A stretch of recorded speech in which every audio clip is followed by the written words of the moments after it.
What's going on, guys? It's Cimo. Bringing you a bit of a different type of video because I haven't really brought you like a physical TCG video in quite some time, but recently I went to the really big Edison tournament, otherwise known as the RBET or the RBET, that took place in Indianapolis. That was supposed to replace the Ultimate Time Wizard before Konami decided to roll back their policy and then like destroy it all over again. So in any case, I thought it'd be fun to just sort of, for anyone who's interested in retro Yu-Gi-Oh, first of all, to let you know that if you want to play in retro format tournaments, like we still have the RBET and several other tournaments that are taking place. So I will have some links down in the description so you guys can check those out if you're interested in playing this format. But I thought it'd be fun to just show off the deck. I didn't do particularly well, and we'll get into why that is. It was definitely more of a player issue than a deck issue. But I thought it'd be fun to just sort of do a video where I just get to talk about retro Yu-Gi-Oh and how much fun it is. So let's go ahead and get right into it. So I decided to play hybrid Blackwing. So this is a deck that was coined by, I don't know who was the original innovator of the deck, but the most recent success this deck had was probably Marcuslol. Shout outs to you for this deck because it's basically your deck with some slight modifications.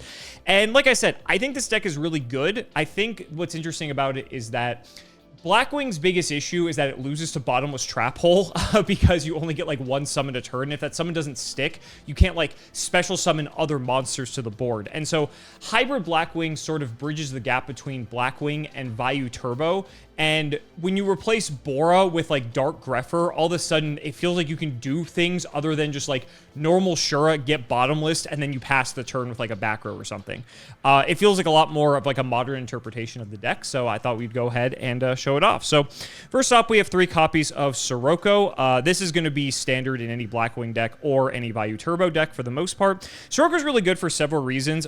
This is going to be a bit of a longer deck profile for anyone who like isn't super familiar with the format, but I'm going to go ahead and explain some of like the intricacies. So Sirocco is a 2K normal summon if your opponent controls a monster, so it's like bad Cyber Dragon, but it's really good because of a million other reasons.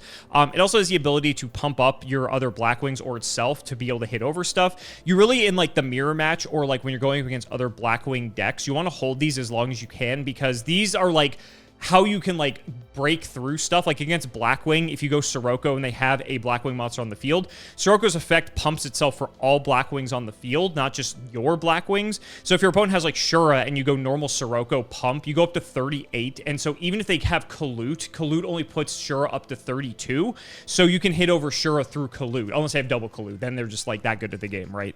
But there's many other reasons you want to play this card. It is a deck devastation virus target. You can just go ahead and set it face down and set deck dev, and you can just deck dev your opponent easily like that. It beats over basically every normal summon in the game, I want to say, because I think most normal summons cap out at 1900. There's a couple other that are 2000 that no one actually plays, but this is like one of the best cards in the deck. And again, like I said, in the mirror match, you definitely want to hold these for as long as possible, because if you get through all your opponent's removal and then you like stick Sirocco, it's like kind of hard for them to like deal with it. So Sirocco's really good. And then we're playing Hybrid Blackwing, of course, so we have to have the 3 Shuras. So this is what's interesting about this deck is that like typical Vayu Turbo, like you'd be playing Raikou instead of Shura. But the thing is, I like the fact that this deck is like way more aggressive in the fact that just setting Raikou and passing is like a pretty passive play. And that's totally fine. Like obviously Vayu Turbo is like one of, if not the best deck in Edison format. But the thing is, 1, I love Blackwing. And 2, just being able to be more aggressive with Shura. Like Shura's a +2 if it clears something, right? And the whole format sort of like revolves around Shura because Shura's 1800 attack. So like that, like Rescue Hamster's 1800 defense. So it lines up really well. There's like 1900 attackers like Flamebell Fire Dog and such, Quakimeru Drago that line up really well against a Shura. So like when Blackwing was like the deck in Edison format, and don't get me wrong, it still is, the format sort of like centralized around like how do we deal with Shura, right? Because if it kills something, not only do you kill their thing for a +1, you get something out onto the board. And I like this too because since we're playing 3 copies of Vayu as well, because we are playing the hybrid variant, the thing is when it comes to this is that Shura then tutors out the Vayu, where now, like typically in Blackwing, you don't want to see Vayu and they only play 1 copy of this card. But If you're playing hybrid, it's more interesting because Dark Grepher can convert the value, or you have like a million other like things to do with the value instead of like you draw it and you're like, well, shit, I don't really have anything to do with this card. Where this deck, you can actually like sort of convert it and actually like make advantage out of the fact that you searched a value, or special the value rather. And so I think that's really good that Shure can pull these out of the deck because you don't necessarily want to draw these unless you have like a Grepher or something to pair with it. But Shure being able to just immediately get them out of the deck not only thins, but also like achieves your main game plan of like trying to like play out of the graveyard and just have like all this power. And so that's why I really like this. Value, for those who don't know, is a tuner, but you can't tune with it unless it's negated by Shure specifically, which is something that you can do. So if you go Shure attack, kill over something, you can summon value, you can make a Synchro 5. If you have other monsters, you can make other like higher level synchro plays. For the most part, you're just banishing this and other stuff from the graveyard to summon out and cheat out big guys, which is what part of the reason why Value Turbo is like the best deck. So 3 value because again, we're playing hybrid, so we're playing like half Value Turbo, half Blackwing, if that makes sense. And then this is like an interesting part of the deck. So typically, when you're playing Blackwing, you max out on all of these except Gale, because Gale's limited. But in the hybrid version, you only play one of each. And I really like this because when you swap out, like I said earlier, Bora for Dark Grepher, Bora's like a vanilla for the most part. Like, yes, it can be crucial for some plays, like normal Sirocco, special Bora, pump 37, attack over a Raikou. That's a lot of damage, don't get me wrong. But there's so many times playing Blackwing where I'm looking at Bora and I'm like, this card just doesn't do anything, right? It's like Blackwing, you're trading your cards for damage effectively. Specifically in the hybrid variant of the deck, this is really cool because you're using the Blackwings as like a toolbox. And again, Gale's already a one of, but in normal Blackwing, you'd play 3 of all of these, and in Value Turbo, you wouldn't play any of them. But there's so many times when you play regular Blackwing where you have a hand of like double Blizzard and nothing to convert off of it, right? And so, or like Colute and like no monster. And Colute's something I've like toyed with like playing more of because it does get limited like the list or two after. So clearly Colute is like a good card. And it also does facilitate Engine because in tandem with Black Whirlwind, like it kind of gets you going. So this is like the only card I've experimented playing more of, but I really like this because for the most part, you just tutor these cards when you need them with Black Whirlwind, or if you draw them, like typically you can do something with them. But for the most part, like I just really love that it's like, oh, when you want to search Blizzard, when you have something to convert off of it, you can. When you want to search Colute, and you can also like feign Colute as well, which is really cool because like if they don't realize you're on hybrid, like in game 1, for instance, you can pretend like you're playing normal Blackwing, and then they have to respect Colute, but they don't realize you're only playing 1. And so having the 1 is nice because yeah, it's removal most of the time, but also just like the psychic implications of the fact that you're playing Blackwing, people are going to think you're going to be playing multiple Colute, and so it's something that they like try to play around, and you can take advantage of that really well. And so I really like that this like this sort of like tutorable package. This feels very like modern Yu-Gi-Oh-esque in terms of like design philosophy. So then in addition to that, we're also playing 2 copies of Dark Grepher and of course 1 Armageddon Knight. So in regular Value Turbo, they might play like a 2nd Armageddon Knight or a 3rd Dark Grepher, or they might sideboard one of them. This is also nice because again, Dark Grepher is actually a card that does something. So for instance, if you go Dark Grepher priority, like pitch value, send Sirocco, even if Dark Grepher gets bottomless, you still have a play, right? Where if Bora gets bottomless, like you just pass the turn and you can't do shit. So Dark Grepher is really good because it converts all the darks. It also converts like if your hand is not really doing much, like you can just get rid of the bad darks in your hand and just get actual value out of it, right? Because like let's say you have I don't know, like Colute, but no Blackwing, right? Like, you could hold the Colute, hope you get a Blackwing, or you can just Grepher pitch Colute, send, like, Plague Spreader Zombie, Necroguard, like, anything that actually can, like, do something, and, like, you actually have more proactive plays as a result of that. So I like this package a lot. It's also fun in hybrid too because you can go like normal Armanite or like Grepher and like do something with it, and then mainly Armanite. This is like more like with you can like normal Armanite, and then maybe they summon their own Grepher and like do their own play and like attack. Then because you're playing hybrid, you can Shura over the Grepher if they don't have any defense, or if you like pop the defense before you attack over. So you can sort of like bait them into playing monsters that Shura can run over because you're playing this package, and that really only works for like game 1 specifically, because once they know you're on hybrid, they might be more cautious of that. But it is very fun to bait people into doing that. And so for the, I guess, Armageddon Knight package, we have a Necroguard and a Plague Spreader Zombie. I gotta say, this is also just really nice because you actually feel like you can make plays if you just get hit by a single removal spell, where Blackwing, like, typically that's not the case. So, like, if you get hit, you might have like a follow-up with Plague Spreader, or like Necro Gardener, for instance, can protect you for a turn. So that way, it's just like, it gives you just more value off of the fact like that you're already playing like a dense engine. It gives you more flexibility in your plays. And so like Plague Spreader Zombie being able to, like, it's so crazy because typically in Blackwing you're only synchroing with Blizzard and then like Gale sometimes. Gale, like, for the most part, is like removal for like a lot of just like big synchros.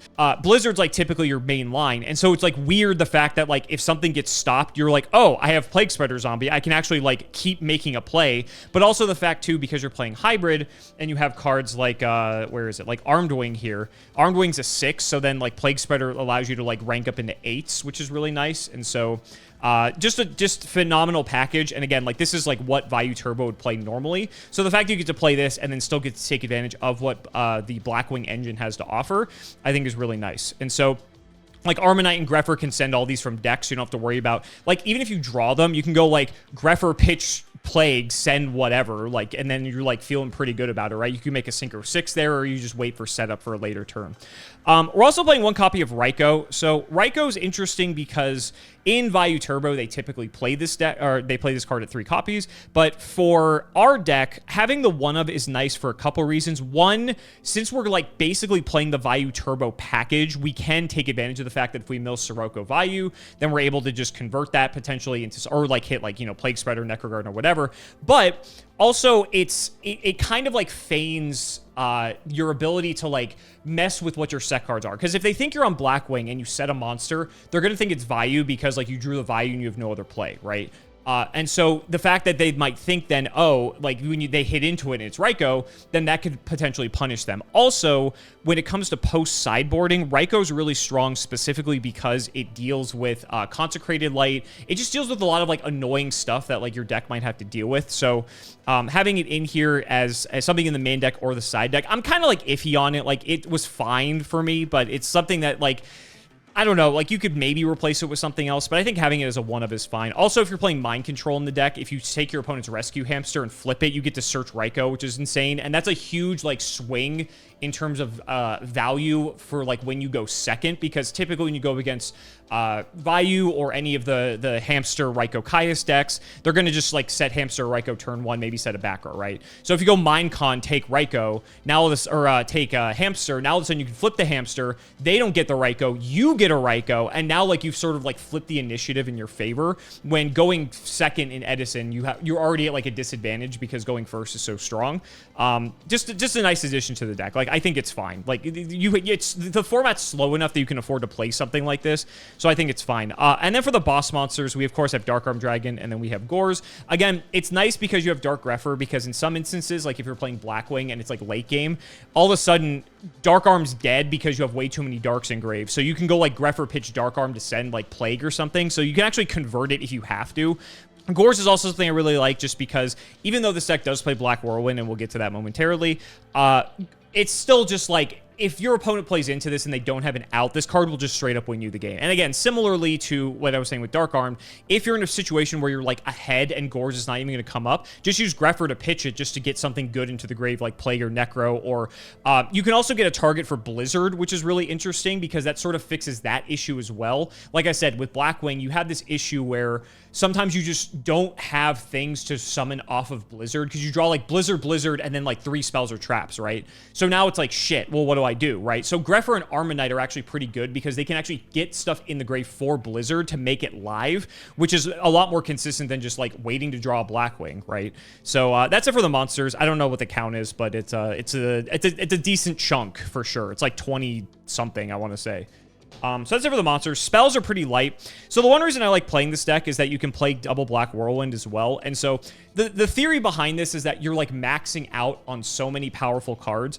And the thing is, when you're playing the hybrid version specifically, you're able to access the Vayu engine and cards that Vayu would play that Blackwing typically can't play because it's difficult for them to do that, to fuel those cards themselves. And we'll get to that later. But it's nice because your openings can be cracked, right? I mean, it's like you might have like a good opening with with Grepher to be able to like send stuff and just get set up, or you open Shure Whirlwind, right? And now it's like your opponent has to like fight you on like multiple fronts because you have like the Vayu engine, but then you also have the Blackwing engine, right? And so like, yes, you have less targets to search, but to be fair, you're only like losing a couple good normal summons with Whirlwind, which is like Bora specifically, because you're never really like Kalute can get Gale or Blizzard, which is fine, but you never really want to like summon Kalute unless you're like desperate. As a result of that, you're still playing like the maximum good normal summons because you're still on the 3 Sirocco, the 3 Shura, and then you use this to toolbox for whichever of the other Blackwings you need in any particular situation. So if you want an extra normal summon, you can get Bora, or you can just get it to special it if you have like a Sirocco with the Whirlwind. If you need Gale to out something or to synchro, you can get Gale, right? If you need Kalute to like either defend yourself or hit over something, you can get Kalute. Or if your Grave set up, you can get Blizzard for follow-up, assuming your Shura or like whatever is going to like live, unless you already have Grave set up anyway. So it's just like this philosophy of like good card maxing, essentially, where it's like if we open a bunch of different crazy broken openings, our likelihood of winning goes up significantly, which is why I like this package. So we got the 2 Whirlwind, and then for spells, there's not many to discuss. Allure of Darkness makes sense because everything in our deck is dark except for Raikou specifically. We have Brain Control, which is one of the most broken cards in the format. Burial from a Different Dimension is very interesting because this is a card that typically Vayu plays that Blackwing cannot. And the thing is, because you're playing like this hybrid version and you have a bunch of things that banish the Vayu, the Sirocco, the Necrogardener, the Plague Spreader Zombie, you actually can play Burial, and it is a bomb in your deck that otherwise Blackwing wouldn't be able to play. Being able to, a quick effect as well, or a quick play spell, excuse me, is really good because you can just like set it, and if your opponent tries to pop it, you can just like chain it, or you use it proactively just to have like a really big push where you go like, you know, banish Vayu, Sirocco, summon a bunch of guys, and then like Burial them back, and then do it again, right? Because like Plague will banish itself depending on if you make a synchro play, so you can bring that back and like stack again, which is crazy. Necrogardener buying you like another turn of defense is also something you can use this for. Very, very broken card. It is limited in the format, which is why I wanted to like play this deck to play it. And then 3 more 1-ofs. We have Heavy Storm, of course, because it's crazy. The aforementioned Mind Control. This is weird because our tuner count is roughly the same as regular Blackwing, but the thing is you have so much tutor ability to get to Plague Spreader Zombie specifically that it's actually pretty likely that you can like Mind Con your opponent's thing and then like synchro it off so they don't get it back. Your only other option to do that is Gale or Blizzard. And like, yeah, you can search them with Whirlwind, so you kind of had tutor ability there. But I think Plague, just being able to just dump it to the grave off Armor or Grepher, is just like a huge boon for the deck. So we have the Mind Con, and then we have one Rhoda. Rhoda can search either the Grepher, the Armonite, or funny enough, he can search Necrogardener, which in some instances does come up. Because if you already have like Grepher, maybe you want to search maybe you want to search Necro and go like Grepher, pitch Necro, like send Plague or something like that. So that's something to keep in mind as well, is that you do have more targets. And then you can side other targets as well, which I forget if I ended up doing that, but we'll find out when we get to the side deck, because honestly, I don't remember. So that's it for the spells. There's very few spells that you play, but it's more than you'd play in regular Blackwing. Regular Blackwing plays, I think, like 6 spells. And this, we're playing the Burial and the Rhoda and the Mind Con as well. So we have a higher, like a somewhat higher spell density in this deck. And then for the traps are pretty basic for the most part, but there are some interesting things to talk about. So you play the double bottomless trap hole. This is at 2 in the format and pretty much just stops most things, so that's why you play it. This is another reason why I wanted to play this deck, is that Vayu Turbo doesn't play Icarus Attack, and Icarus Attack is fucking crazy. And basically you have so many ways to resolve it, and you can do stuff like, you know, when you're playing hybrid, and if your opponent doesn't realize that's what you're doing, they're actually more likely to play into Icarus Attack, because they might think you're on like, if they think you're on Vayu because of the way you've been playing, they're not going to play around Icarus because they think you're not playing it. And so some Vayu decks have actually splashed this card, but because we're playing like the full... basically the full Blackwing package aside from the stuff that you search, we're able to play this card at 2 copies. I wouldn't play 3 just because, you know, you're playing like Grepher and Armonite and stuff, and so sometimes this card isn't always live, but for the most part, this is a very, very strong card in the format, and it's something that people always fear when they're playing Blackwing. And this is sort of what I was talking about when you're like attacking them on multiple fronts, because like they don't really know like what to play around when they're playing against the hybrid variant. Like if they think you're on Vayu, they're going to think, okay, he's not playing Icarus, and then you Icarus them, and like vice versa, right? So I really like that just for removal. I'm on the 1 deck dev. This was something that like You could arguably play 2 of this card. I think because I'm not playing like straight up Vayu Turbo, I was kind of like hesitant to do so, but there were multiple instances where I just had Greffer plus Sirocco or Vayu, so this card was live turn 1. This card was very useful in, I played multiple Frog matchups, and deck dev just like absolutely wrecks Frogs, which is part of the reason why you see decks like Vayu Turbo main decking this card, because especially Forgs specifically, which is like the Frog combo deck, is very terrifying. Especially Frogs game 1 is just very tough in general for any deck to beat, and usually games 2 and 3 is when it's more in your favor because you have the sideboard. But deck dev just hits so many of the best decks in the like even against Vayu Turbo, right? They play so many guys that are under 15. They play Arma, they play Raikou, they play Hamster, they play Necro, Plague. So like even against like what is considered probably the best deck in the format, you can still easily hit them for like 2 to 3 cards. And plus the hand knowledge and the draw knowledge for 3 turns is absurd. But I ended up playing just the 1. You could arguably play 2. I don't know if I'd play 2 in this deck specifically, but I did end up cutting it to 1. Then only 1 D Prison. I kind of wish I had a second one of this, but the thing is, if they see 1 D Prison, they're going to think you have multiple, and it's Edison. Like, every deck plays D Prison for the most part. So the 1 was fine. I kind of, like, at times wish I had 2. I think I was considering swapping the Raikou out for a second Prison, just because sometimes you just need the defense. We have the 1 Mirror Force, of course. Return from the Different Dimension is another card that Blackwing naturally has a difficult time playing because aside from Vayu specifically, you're relying on your opponent to banish your stuff with Bottomless, D-Prison, Caius, and so you can play Return in Blackwings, but the problem is you're relying on your opponent to banish all the stuff, and if that just doesn't happen, then this card is dead. Where in our deck, we can proactively fuel Return with Vayu, with Sirocco, with Plague, with Necro. I don't know why you'd want to summon, Necro off of this, but sometimes you want to make a Synchro play, right? So, like, that's what that's there for. In addition to your opponent using their Bottomless, using their Caius, using their D-Prison. So, it's way more likely for this card to resolve. This card is batshit fucking crazy. Like, if there's, like, top 5 cards in Edison, Return is absolutely game-stealingly powerful. And, again, I wanted to have access to just playing as many of these broken cards as possible. If you look at this list on like Dueling Book or something where it shows like all the limited symbols, I'm pretty sure like half of this deck is like at 1 or 2 copies. It's crazy, which is part of the reason why I love it. Solomon the Main, this is something that's debatable. Some people side deck this card.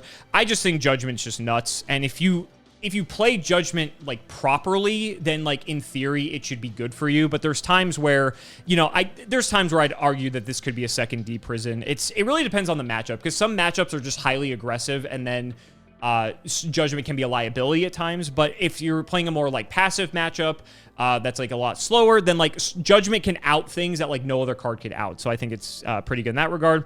We have the 1 Torrential, and then wrapping up, we have the most broken card in the format, which is Trap Dust Shoot, and that is it for the main 40. So that's basically all you need to know. Again, like, you could swap a couple things around in this deck, but for the most part, the deck is really tight. And I think that's one of the issues I had was from like a player perspective, especially because like I don't play a ton of Yu-Gi-Oh! As much, compared to like I used to.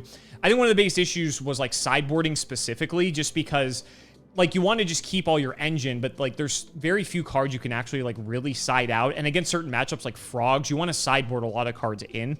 I'll quickly go through the extra deck. It's not actually going to really be that different compared to most things. We have the Chimera Tech because I was siding Cyber Dragon. We've got 2 copies of Armed Wing because you do need to have at least minimum 2 of this card because it will come up. Speaking of coming up, you also need to have 2 copies of Armor Master. Shoutouts to Ruxin for giving me the second one. That's also not a fucking platinum, gold, whatever the fuck rarity this is. Funny story with this, when I was getting into Edison and I didn't have an Armed Wing, I think I was at YCS Bologna, and I could not for the life of me, no one had an Armed Wing. And then the Armed Wing I found in like 40 minutes was this ugly ass, like, whatever rarity this Armed Wing is, or Armor Master is. And so I've had to play this the entire time. Regular Blackwing only plays 1 Armor Master, but because we're playing Hybrid, it is not uncommon to go into a second one. So, because like you can hard make it with Gale, but then also it's very easy to just like banish an Armed Wing and a Vayu for an Armor Master. So like having 2 of this I think is pretty good. I'm pretty sure I made 2 at least once, so I mean, that was pretty good. And then you play Silverwind as well. This is also just an upgrade with Vayu, so you have a 2800 beater instead of a 2500. We're playing Catastor plus Android. You want to play these just because if you get a Vayu off Shura, you want to have options, and both of these are pretty good. We have the one Brio, which is broken. We have the Goyo, which is broken. We have the Black Rose, which is broken. We have Colossal Fighter, which is broken. Dark End, because we're playing Darks. Stardust Dragon, and then Thought Ruler Archfiend. There's really, like, you could maybe play a Mistworm in here or like a Red Dragon Archfiend. For the most part, like, this is pretty standard as far as extra decks go. And then for the side deck, this is, I guess, warrants some discussion. So we have two Cyber Dragon. This card against, especially with the rise of Machina specifically, Machina is a very difficult matchup for Blackwing in general, just because everything lines up really well against how Blackwing works. Like, Gear Frame is a +1 that trades with Shura if you don't have Collude, and even if you Collude it, it doesn't even feel good.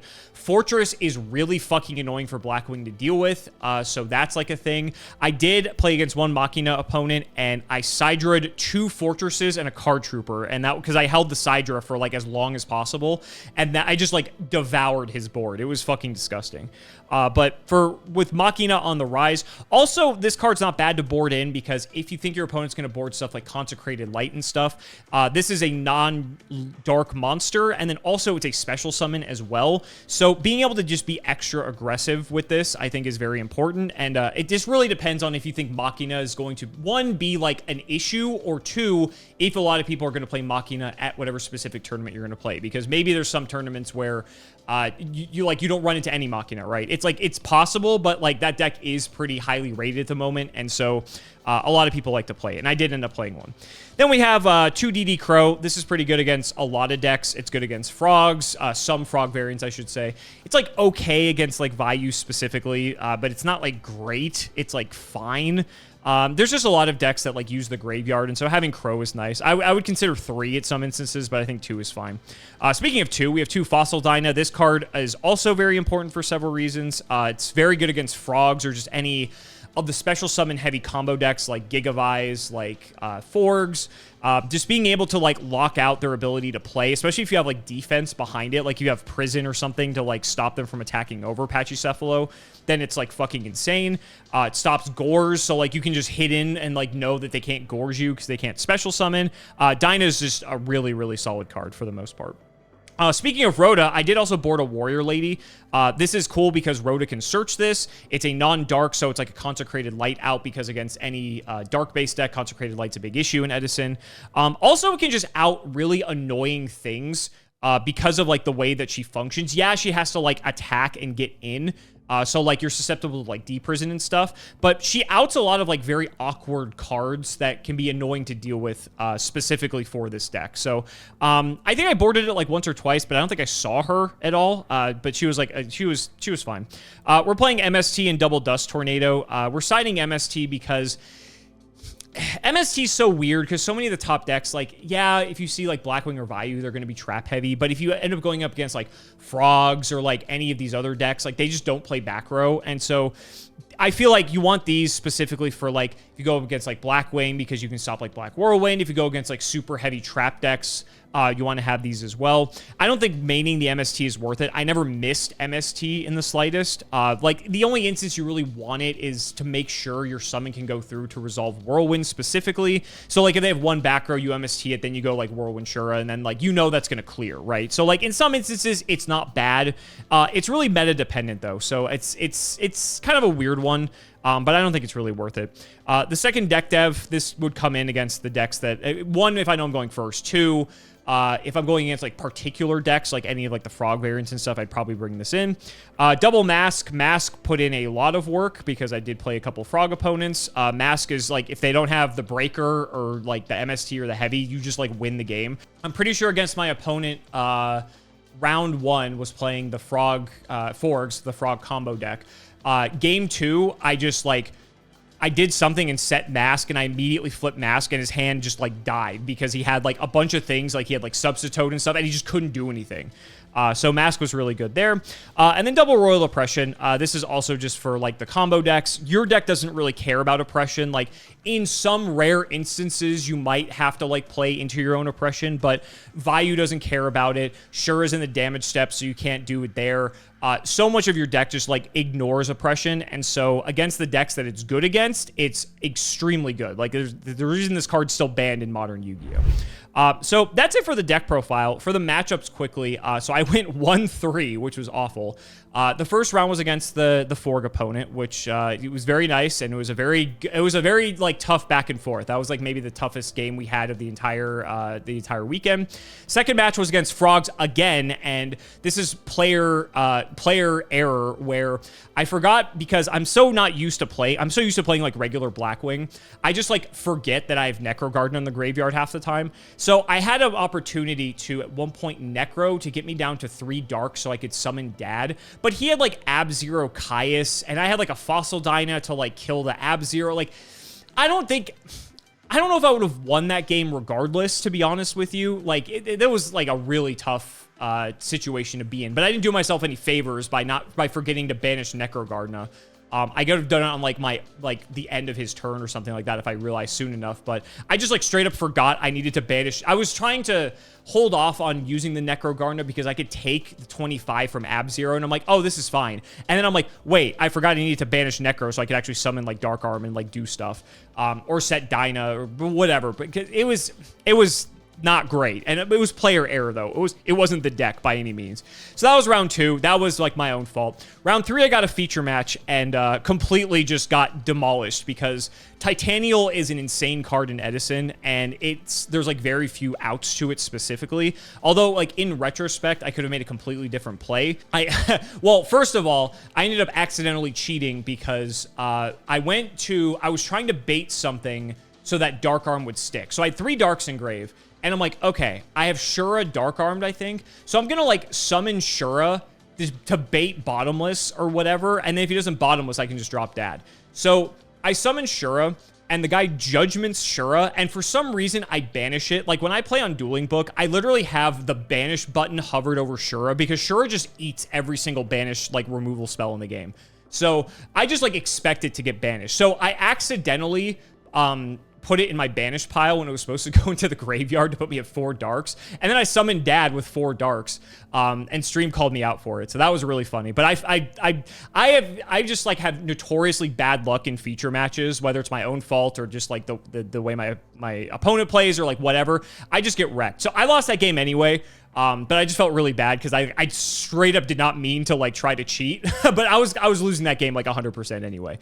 Titanial's just like a menace. I ended up in the second game making a Colossal Fighter to try to hit over a Titanial. I would go like banish for Armwing, summon Plague or stack for Plague, and then make an 8. And I chose Colossal Fighter when I should have chosen Dark End because Dark End doesn't lose to as many things, and it can still clear Titanial. I think I just forgot Dark End doesn't target, because Titanial has like the targeting protection effect. So I should have made Dark End here, and that way like it would have been safer because I ended up losing the Colossal Fighter to D-Prison, and I wasn't expecting to set D-Prison behind Titanial, but it makes sense because Titanial only loses to like Shura plus Kalut or like Giant Thing, right? So I was just reading, it just wasn't Prison. And I'm like, oh, I'll just summon Colossal Fighter, like it'll be fine. And I got completely punished for it, where I should have made Dark End, just sent the Titanial, and then like, if it's Bottomless, Colossal is gonna get Bottomless anyway. So it was just like a much safer situation to make Dark End.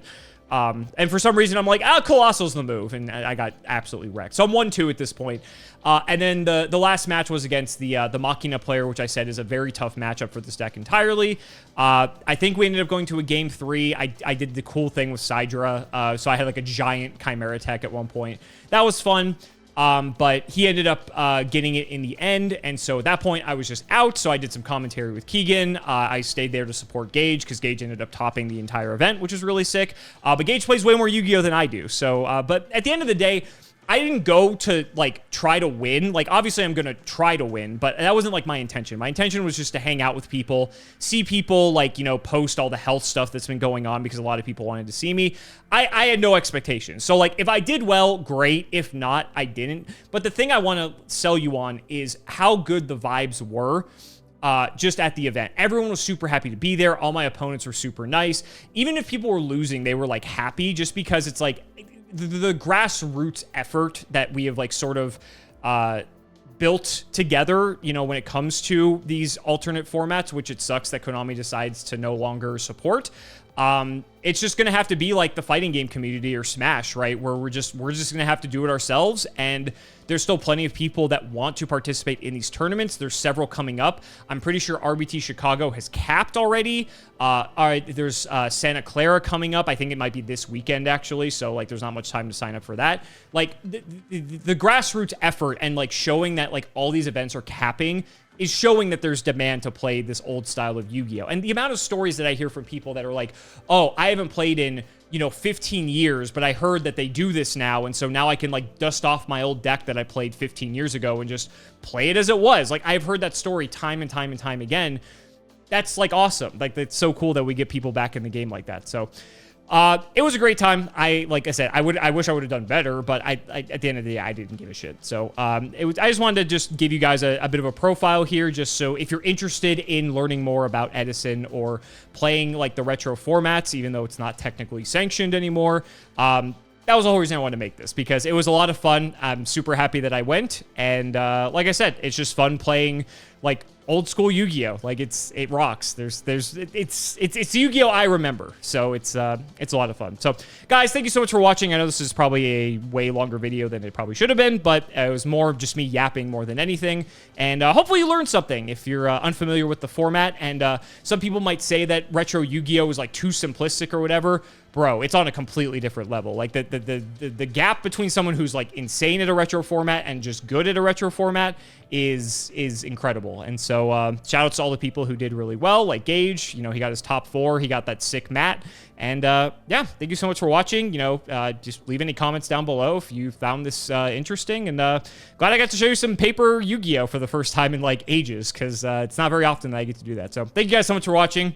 See you next time. So guys, that's going to wrap it up for another video. I really hope you all enjoyed. Let's go ahead and shout out the patrons for all their continued support. So shouts to Shadow1317, Tim00x3, MBT Play Madolce, Moto, Cameron L. Smith, The Synchro Guy, Pony Stark, Little Fayleaf, Dan the Man Hoban, Draconic, Brian Dancer of Class 7, Dylan Rare Hunter, JW11860, Flannel Daddy, literally all of the guinea pigs, Cheeks McLapperty, MBT canceled by community soon, canceled by committee soon, canceled by all players soon, Wonder Waffle, Daniel Howell, MBT and Nimnim's One Boxer Brief Fueled Knight of Passion, Electrician of the Ice Barrier, The Noble 129, Chris Adams, and Lillamancy. Thank you all again so much for watching, and we will see you next time.